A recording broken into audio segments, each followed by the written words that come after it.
Hello everyone, welcome to Keen Ear. Now this is a video that quite honestly for the longest time I felt like I probably would never make, and the main reason for that is I largely feel the same way about so many of these albums. There truly is such a finite level of preference from one album to the next, and I want everyone who's watching this video to bear in mind that that is the case more so than previous videos on other groups and other artists, or any videos that I make in the future. In fact, it's a sort of almost a band apart, this video, in that it's playing by different rules. I suppose that these albums are so tightly bunched together. In certain cases the borderline level pegging with each other.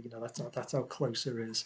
But nevertheless, I have come up with a list of my favourite and of course least favourite Beatles albums based on the studio releases as they came out originally in the UK, mainly because they're the ones I'm most familiar with.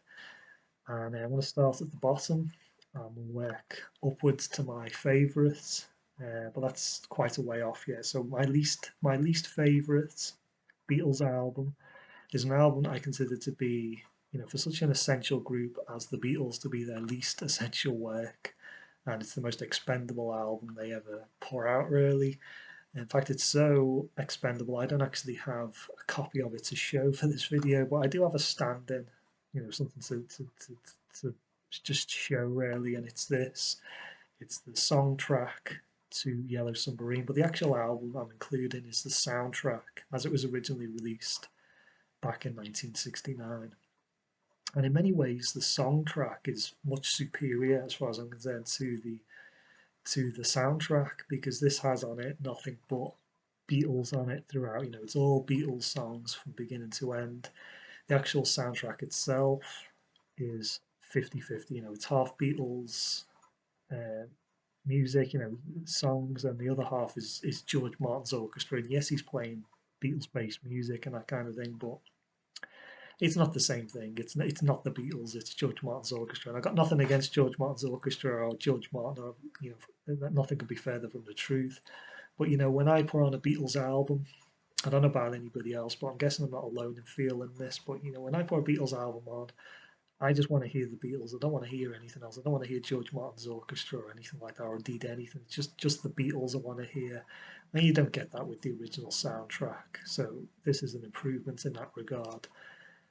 Now, when you get to the actual Beatles half of the album, which is a ridiculous statement within itself, the Beatles half of what is supposed to be a Beatles album, but nevertheless, when you get to that, that first half of the album, you get two tracks, Yellow Submarine and All You Need Is Love. Both tracks at that point in time had already been released, and any Beatles fan worth their salt would have been sick to death of hearing Yellow Submarine. They bought that track, but they bought the track there, the album that track had in what, '66, on the Revolver album, and here it is, once again, they got to buy it again for this new album, and what you're left with effectively on this album is an EP. It's an EP of worth of tracks, and that's what I feel about this album. That's the big stroke against it, really. It's not a proper album. It's an EP masquerading as a full-length studio album. Now you could argue that because it is a soundtrack, it doesn't have to obey the same rules as a studio album does, and it can kind of do its own thing. But the thing is to kind of counter that is that look at A Hard Day's Night, look at the Help album. I mean the original UK versions, not the crappy American version. Of those albums, they were both soundtrack albums and studio albums. They were like hybrids and they were fantastic. So what's this album's excuse then? Why? Well, why is the soundtrack? What's the soundtrack album's excuse?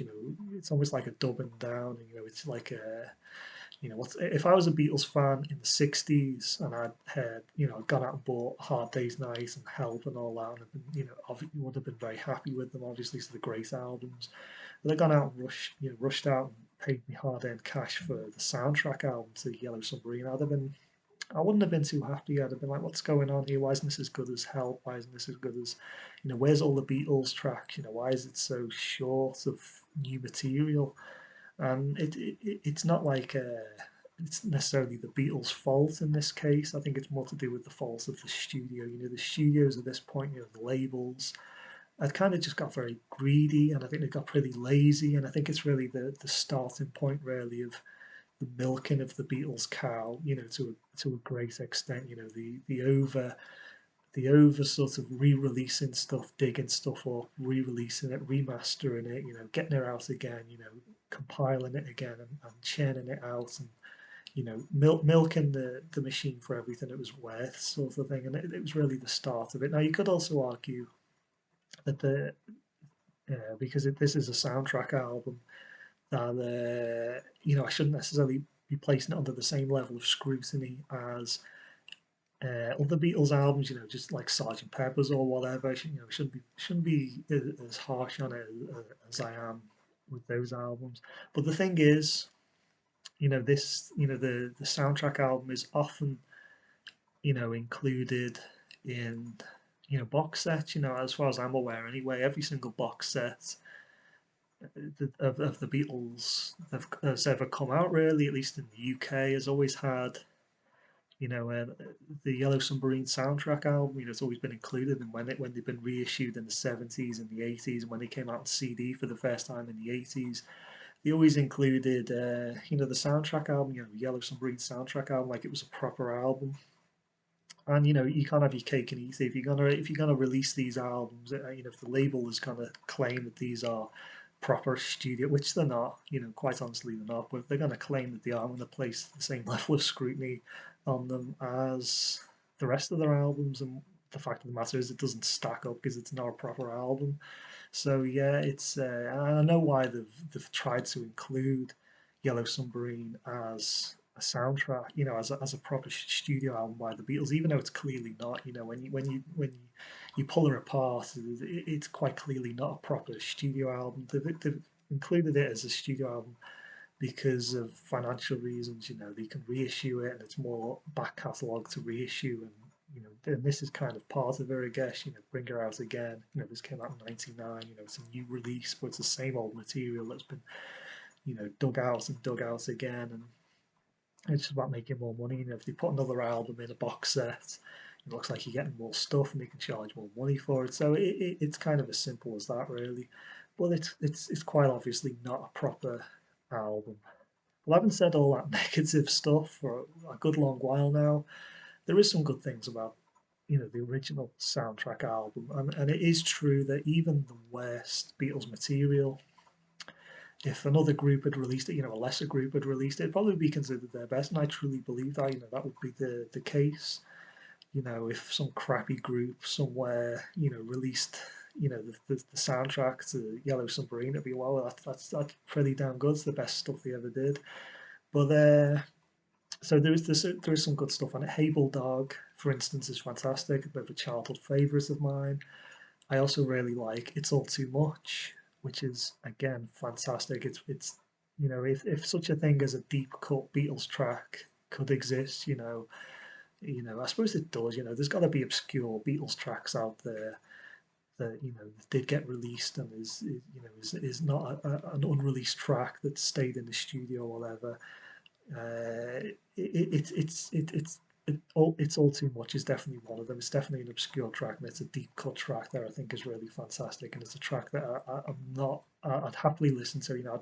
Whenever I play this CD, I play Hey Bulldog, and then I go to the last track. It's all too much, and then I'll listen to something else. Literally, they're the only two tracks on here that I have any real interest, kind of listening to. In all honesty, give or take, anyway. But the album itself is not a proper. It's not a proper album, and it just leaves me a bit cold, really. And it's an album I've never really truly bothered going out and collecting or picking up. I actually think you're a bit of a hardcore Beatles collector if you happen to own a copy of that. I think that's what separates the hardcore Beatles collectors to people like me. I'm not necessarily a super hardcore collector. I'm pretty casual, I suppose. And if you do own a copy of that album, as far as I'm concerned, anyway, you're a hardcore Beatles collector. Even if it's the only Beatles album that you have, you are a hardcore Beatles collector if you have a copy of Yellow Submarine's soundtrack album. You truly are.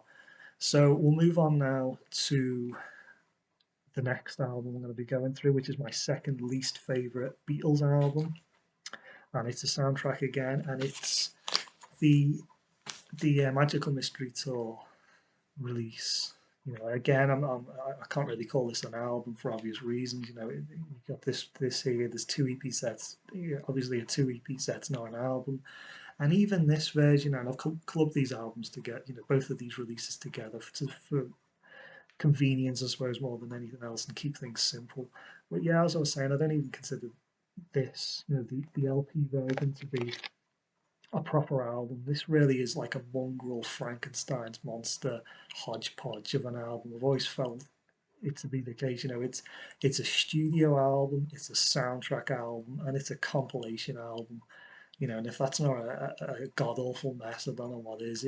This album's never really it's never really formed to any sort of satisfying whole for me. It's a bit of a it's always been it's always felt like a bit of a mess, and this whole sort of period of the Beatles, quite honestly, is a bit of a mess. And this album, a lot of people kind of feel like this album kind of this version of the Magical Mystery Tour kind of wraps the whole mess in a nice little bow, and that kind of I disagree. I think it just adds to the total mess. I think it empties out a few bags, more bags of garbage all over the place, and just makes everything more confusing and more messy. Because it's not to me it doesn't feel like a proper album. It feels like a cohesive collection of tracks on side one, and then just a load of 45 singles. And if anything, remind me of more Sergeant Pepper era tracks. Extra Sergeant Pepper tracks than it does anything else really. And that's kind of what it is really. It's Penny Lane, Strawberry Fields Forever. They're Sergeant Pepper tracks as far as I'm concerned. They belong to that sort of period, not to anything to do with anything else. So you've got that, and also as well, this period it sort of represents the Beatles at the most sort of shambolic. Brian Epstein had died. The Beatles thought they could kind of do what they want, and they were able to do that. So they thought, we'll go out and make a film, and we'll make the soundtrack to it, and everything will be hunky dory. And the film was a total mess. And if anything, it showed that they need people like Brian Epstein to kind of guide them, at least at this point in time. They were just still young guys who kind of, had bigger aspirations than the, organizational skills kind of could cope with. And anybody who knows anything about filmmaking will tell you that making films is immensely difficult. So the Beatles were really caught out. It could have been a really bad situation for them. Luckily, they were able to salvage something, but it's the Beatles, like I was saying, the most shambolic. Now there is some good things about the actual the two EP set, the actual work that they recorded for the Magical Mystery Tour, especially for this. That's pretty good. I do like I'm the Walrus. I mean, it's a standout Beatle. It's completely nonsensical, but it's designed to be that from day one. So that's pretty good. I also like Blue Jay Way. I think Blue Jay Way is fantastic. Really bizarre, strange, weird track for the Beatles anyway. And yeah, that's great. But there's a couple of tracks on here, and this is such a short release. There's a handful of tracks on here. It's like half a side of an LP's worth. There's two tracks on here that I really don't get along with. Hello Goodbye in particular is a track that I really, really have a lot of dislike for. I really uh, dislike Hello Goodbye. It really is one of my least favorite. I think it's one of the laziest Beatles tracks they ever recorded. I also don't really like Your Mother Should Know either. So there's like two tracks on here that I kind of get along with and I think are pretty good. And there's two tracks that I really and everything else I'm kind of indifferent to really. So yeah, for that reason as well, and the fact that it's not a proper album, the fact that it's very shambolic, and the fact that this is Frankenstein's monster of an album. Look at the cover. Even the cover's not even that visually appealing. You know, the cover to this, it was just a snapshot that a photographer, while they were filming, took this, the Beatles goofing off, and that tells you all you need to know about it. It's like they just took this photograph and they thought, yeah, that'll do as a cover, and we'll put it together, we'll put some stars on it and stuff, and it'll go coincide with this slap, very slapdash film that they put together and everything. So yeah, not the Beatles at the best. It's not a high point for the Beatles, and the only way from it, after Sergeant Pepper was down, and the Magical Mystery Tour was definitely the down period after the heady heights of Sergeant Pepper. So anyway, let's take a look at an album now, which finally, two so-called albums in, or whatever you want to call them, we're actually dealing with an actual album. This is undoubtedly an album, which is, nice to show, and it's Please Please Me, and it hurts me a little bit to include this so low down. It truly does. I've got no real problems putting the album, the two albums I've shown that this, is low down as the album. This one, it stings a little bit, quite honestly, because this is the Beatles' first day on the job. They were just, out of the Cavern Club and into the studio, and that's one of the things I like about it. It's got some energy to it. There's got fire in the belly and everything. But the fact is that the Beatles, when they recorded this album, they were still kids, and they were, very young, and the studio was still a bit alien to them, very alien to them, and the fact is they made better material later on.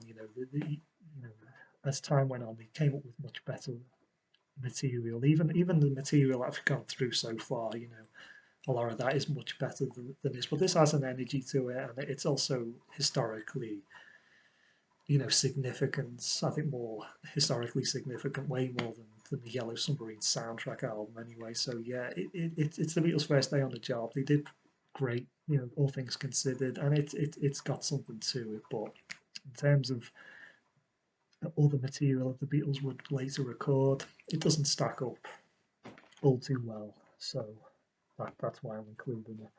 So we'll move on now to the Beatles. We had a look at the Beatles' first studio album just then. I'm going to look at the last one, the last one to be released anyway. This is Let It Be. A bit of a tatty copy I've got here. I must apologise, but it's the only one I've got. And yeah, Let It Be. There are two reasons really why I'm including this as low down as I am. The first of which is Phil Spector. The production is something that he his handiwork on this album doesn't do any favors. It doesn't ruin the album or anything like that. I wouldn't go as far as to say that, but it definitely worsens the album. I'm definitely on Paul McCartney's side on this one. I think the whole point of this album is to get back to basics, and to simplify the sound and that kind of thing. And then Phil Spector comes along and puts choirs and these big orchestras and everything, and it doesn't help the album. And you listen to something like Across the Universe. Listen to the Across the Universe on the, for instance, on the Anthology collection. And it's beautiful. It's a fantastic track. It's almost, it's perfect. It doesn't need all those embellishments and everything else, and it just takes away from the album. So there's that. There's the Phil Spector element. There's also the fact that there's a track on here that I really, really don't like, and it's called The Long and Winding Road, which quite honestly is one of my least favourite tracks ever recorded. It's very similar to a track recorded by Simon and Garfunkel. You probably heard it. It's called Bridge Over Troubled Water. Yeah, which is another, that I find those tracks, it's just hellish and they're very similar to each other, and I just can't stand either of them. It's almost like a 45 from Hell would have, Bridge Over Troubled Water on one side, and then the Long and Winding Road on the other. I can't stand either of those tracks. So yeah, it's got that element to it as well. So you got the Phil Spector, you got that, but that's the worst of it really. Besides, of course, the paragraph on the back of the album cover, which is nitpicky, but I just want to read it out because it's a paragraph that begs belief. It really does. I'm not sure if a Martian came from another planet or whatever, or from a different dimension maybe, and came over. But anyway, this is a new phase of Beatles album. Essential to the content of the film, Let It Be, was that they performed live for many of the tracks.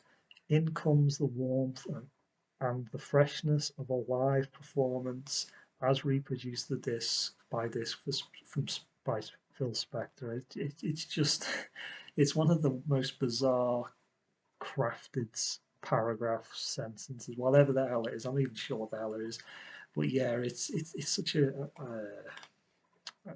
album that I just feel like there's something missing from it as well. It's got the Phil Spector element, you got the Long and Winding Road element, and you got the feel. I got the feeling with this album, there's just something missing. Like it's just not a whole project. You always get with the Beatles something else. Something else added, and I feel like that something else added is missing here, and I don't know what it is. But having said all that, there is some good things about it, of course. Across the Universe hasn't been completely decimated by Phil Spector, and it's still a decent track and still good and everything. I like, you know, stuff like Two of Us is really nice. I've Got a Feeling is pretty good. There's some good stuff on here. It just doesn't feel like there's enough. I just feel like there's something else needed to be added to it. I think what this album really misses is the track "Don't Let Me Down." I think if they'd have had "Don't Let Me Down" on it, I think this album would have been a lot better. And I think if I could add, one track and one track only to, only one Beatles album, I'd add "Don't Let Me Down" to Let It Be. But anyway, move up a level to my next selection, which is Beatles for Sale. And yeah, it hurts a little bit to add this album so low because I do particularly like this album. I like the fact that it's a little bit obscure. It's the one Beatles album, which is kind of the opposite of the likes of Sergeant Pepper. The album that's always talked about and is always brought up and is always celebrated and everything else. This is the opposite of that. This is the if there's such a thing as an obscure Beatles album, which there kind of isn't really because they're so huge, but this would be this would be it really. This is like the other Beatles album, and it's very good. The only thing about it that lets it down really, and thinking about it, is the fact that it came out after Hard Day's Night, and if anything, it feels like a step back after that album. It feels like an album that should have come out before A Hard Day's Night rather than after it. So really, for that reason and that reason alone, I'm including it, here. It doesn't go up higher, so that's why it goes there. So moving up a level, I've gone for With the Beatles, and this really has the same issue that Please Please Me has. It's a fine album. It's still very early Beatles. It's the Beatles like the second day on the job rather than the first day. In the studio, and it's a fine. I love the Motown feel that this album has. It has a very Motowny feel and everything like that. But the fact of the matter is, again, the Beatles would release better stuff later on, and it's just not necessarily the best of what the Beatles were capable of, but it's still for the early Beatles, fantastic, and it's a fantastic early album. So we're kind of getting nearer the Goldie, we're getting into stuff, and I'm really running out of critical things. I think a lot of critical things to say about, the first album I showed, Yellow Submarine soundtrack and Yellow Submarine, but at this point it gets very difficult to show any critical objection to these albums, and it gets really the case with this album. Help, there's absolutely nothing wrong with this album. I could spend the next 5 years thinking of something negative to say about this album. I still wouldn't come up with anything. It's kind of almost a perfect album to a certain extent. This album, and it's not even that high up in the chart. That's the level we're talking about here. And yeah, it's a fantastic album, fantastic soundtrack, studio album hybrid. the Beatles, just putting out a great album with just so many great tracks on it. You know, you got Help from John, so John is putting out a great track. You've got Yesterday from Paul McCartney on this. You know, even Ringo shines on this album. You know, I think this is probably Ringo Starr's best album. You know, they ever appeared on. You know, it's he's got a couple of tracks, I believe, on this album. He's great on both. So yeah, almost nothing negative, pretty much nothing negative whatsoever to say about it. It's just that the stuff that I'm going to show up higher up the list, I think is just of a higher quality, but nothing, you know, and it's got a little bit of the early Beatles sound to it, you know, and it's got where the Beatles were going. It's a nice, you know, it's a nice album that connects the earlier stuff to the later stuff, and you know, and all that. And it's just a great release. So we'll move on to this album. A bit of a controversial choice, I guess. You know, a lot of people may have gone for this as the favourite one, and you know, the best of the best and everything. It's Sergeant Pepper's, of course. And one of the things I tried to do with this video is try to separate, although it was impossible to do so. It's try and separate, you know, an album's sort of huge impact that it had, such as this album, from my own opinion of it. And I'm trying to base this whole video on my opinion of these albums, and not sort of factor in, oh, I don't really like, you know, for instance, you know, if I didn't like this album, I'd rate it a lot higher, you know, because of its impact. But I do like this album, and you know, so that's not necessarily the case. But the thing is with this album for me is, yeah, I think it's very much a victim of its own success in that I'm just a bit tired of it. You know, quite honestly, I'm just, you know, it's just I'm a little bit tired of listening to. I just don't want to hear it anymore. You know, I appreciate that it's a great album. I appreciate the history and the impact that it had, and you know, the fact that nobody was expecting, you know, the Beatles to come up with something as just as amazing as this, you know, and everything they're achieved and everything. And I do think it's a great album, and I haven't listed it pretty low on the ranking. Considering I don't really want to hear this thing, I've actually ranked it pretty high. But you know, I'm just tired of it, and that's the reason why I think it's an album that's been talked about too much. It's been pushed too much. It's been reissued too much. It's been over celebrated too much. I think all of that has had an impact of it, and I believe for a long time this was ranked as the best album of all time by various magazines and that kind of, you know, music magazines. And then I think they got a little bit tired of it as well, and it slipped down. And I think that's kind of the feeling that I have with it. And you know, it's never, although I haven't said that's never been my favourite Beatles album, or it's still a fantastic piece, you know. And the cover as well is you know, again, a lot of people have talked about the cover a million times. You know, there's been 100-hour documentaries, you know, hundreds and hundreds of times going on about the cover. But you know, I remember as a kid just looking at the cover, and you know, it's just, you know, you could just kind of look at it for hours. You know, I think more people have spent time looking at the cover of this album than actually probably listening to the music. You know, it's just so much detail to it. It's just a fantastic cover, so a fantastic album. But it's not my favourite, and like I said, it's a bit more of a victim of its own success. So we'll move on now to Revolver. Again, a somewhat controversial choice. A lot of people may have gone for this as the all-time best Beatles album. And I do agree that this is one of the Beatles' better albums. That's why I've included it pretty high up. You know, if you've been paying attention, it was pretty high up in the charts, you know, my personal charts. But I've never subscribed to the notion that this is the best Beatles album. I've never agreed with that at all. I've never felt that was the case. It's one of the better ones, yes, but not the best. I don't think it ever a true contender as being, you know, the all-time greatest Beatles album. And the main reason for that is, you know, I'm going to get nitpicky, you know, because that's we're talking about very fine margins here, as I was talking about earlier in the video. It's it's partly due to the track, you know, the track sequencing. I feel like isn't the best. You know, if I could change the sequence of any Beatles album, it would be this one, and I think it just needs a little bit of playing around with a little bit. It is a very sort of uh, you know, petty remark to make. I agree, but it's still the way I feel about it. And I've also felt that this album, to a degree, maybe it's because of the sequence, and maybe if you played around with the sequence, it wouldn't be necessarily the case. But I guess the the fact that the album's a bit patchy, I find the album to be, it's got high highs, but I wouldn't say it's got low lows, but it's the lesser tracks on this album don't do a lot for me. The stuff like Dr. Robert, for instance, I've never been a particularly big fan of that track.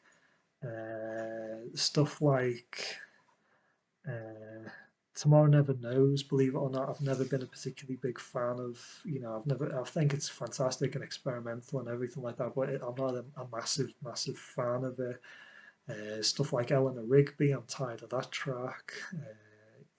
Stuff like Yellow Submarine, it's things like that. Just a few spots in this track, this album that just drag it down for me personally.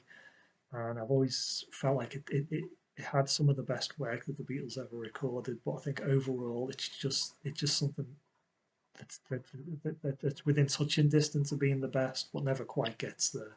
So let's move on.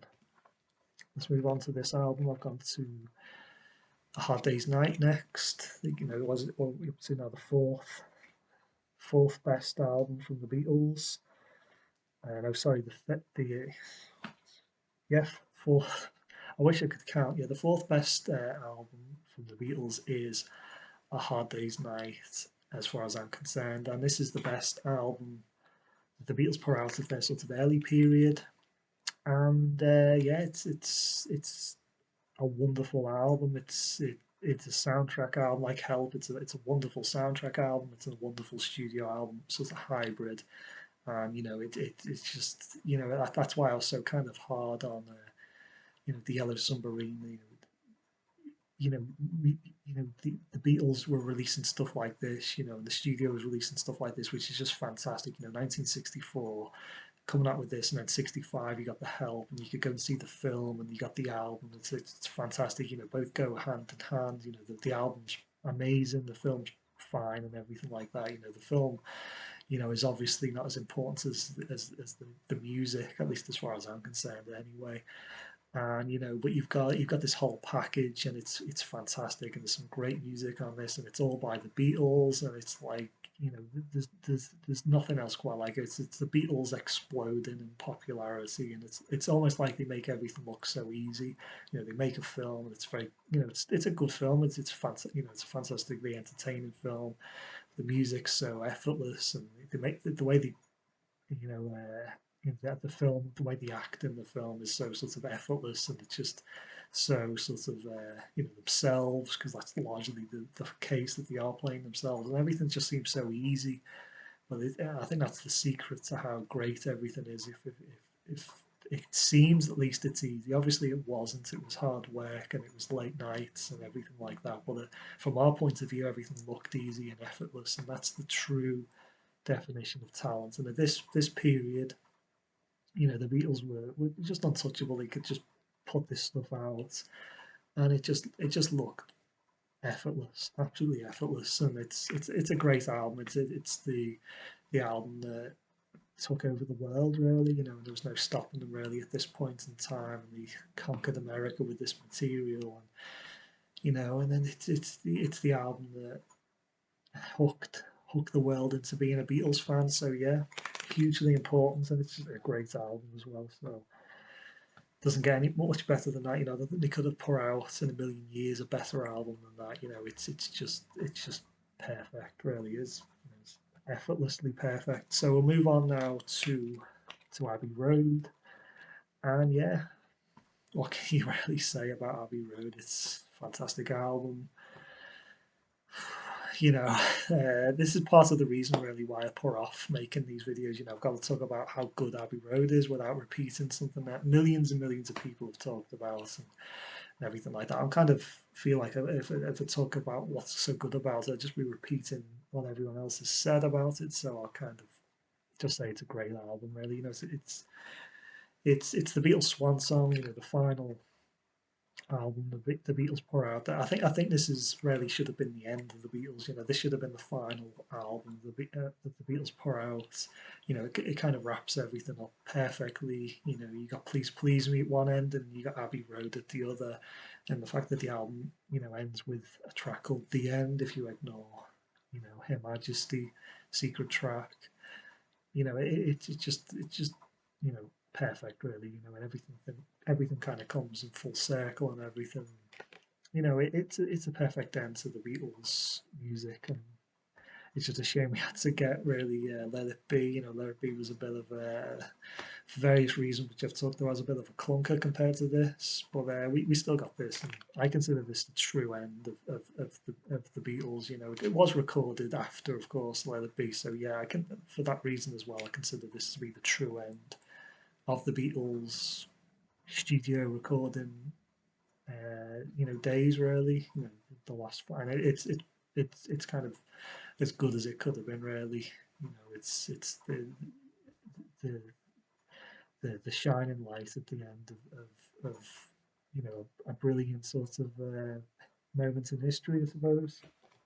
So we'll move on now to the White Album, my second most favourite. I've got to hold it the right way, of course, because that's very important with this album. I'd hate to hold it upside down. But yeah, this is my favourite,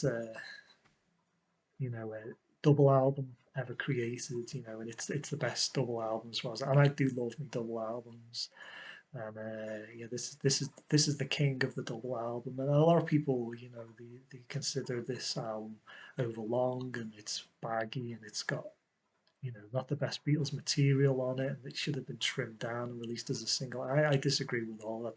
This I wouldn't change anything with this album. I think it's perfect the way it is from beginning to end. I think it's the Beatles' most experimental work. The space that they had on this allowed more space for the likes of George Harrison to come in, and allowed more experimental elements to come in, and them to play around a little bit more and put in tracks that never would have seen the light of day. And I kind of wish almost more Beatles albums were double albums. I wish Abbey Road maybe would have been a double album, and we could have filled it with more curiosities and that kind of thing. But no, we only got one, and it's the perfect double album. It's great in every single way, and I've got nothing really negative to say about it. One of the things I really love about it is even the track listing is fantastic. It is a minor thing, but it is something I picked up on, which is it's just sort of nice about it, really. The fact that you get an animal side in a way of this album. You get Martha My Dear. Martha was uh, Paul McCartney's dog, and then if a track down the line, you get Blackbird and Piggies and Rocky Raccoon. And Why Don't We Do It in the Road, which is a song about monkeys doing it in the road. And I just feel like there was some thought put into every single thing about, it was almost overanalyzed, but it was overanalyzed in a really nice way. And I just really think this is a great album. And it's side three in particular of this album, I think is just amazing. I think side three is probably if I was to pick a side of an album, it'd be number one.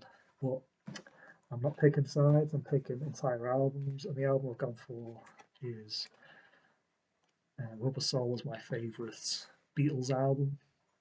And yeah, this is really the perfect Beatles album as far as I'm concerned. This is the album that has both, it bridges the gap between the middle, the later, and the early days.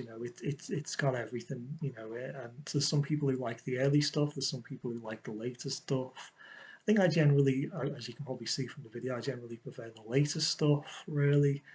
Well, I think this has the best of both worlds to it, and I think it is a better album than Revolver, obviously, and that's why I've included it higher up as the number one album. And I think this just does everything, and it does everything perfect.